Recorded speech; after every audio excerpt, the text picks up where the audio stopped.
Hello viewers, আসসালামু আলাইকুম। আপনারা সবাই কেমন আছেন? আলহামদুলিল্লাহ আমিও ভালো আছি। আজকে নিয়ে চলে আসলাম নতুন আরেকটা ভিডিও, সম্পূর্ণ নতুন আমার রান্না।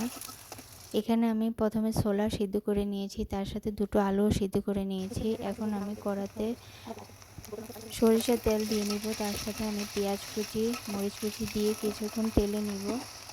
তারপর আমি এখানে মুরগির বুকের মাংস দিয়ে দিব। চিকন চিকন করে কেটে নিয়েছি, যার যেভাবে খুশি ওভাবে ইউজ করবেন। তারপর আমি এখানে মশলা অ্যাড করব, হলুদের গুঁড়ো, মরিচের গুঁড়ো, জিরা গুঁড়ো দিয়ে কিছুক্ষণ কষিয়ে নিব।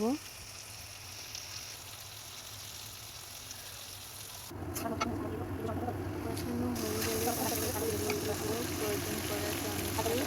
টমেটো দিয়ে কিছুক্ষণ নেড়ে চেড়ে, আমি আলুগুলো কুচি করে দিইনি, অনেকেই কুচি করে দিতে পারেন। আমি এখানে চটকিয়ে দিয়েছি, তার সাথে ছোলা সিদ্ধগুলো দিয়ে ভালো করে মাখা মাখা করে নামিয়ে ফেলবো।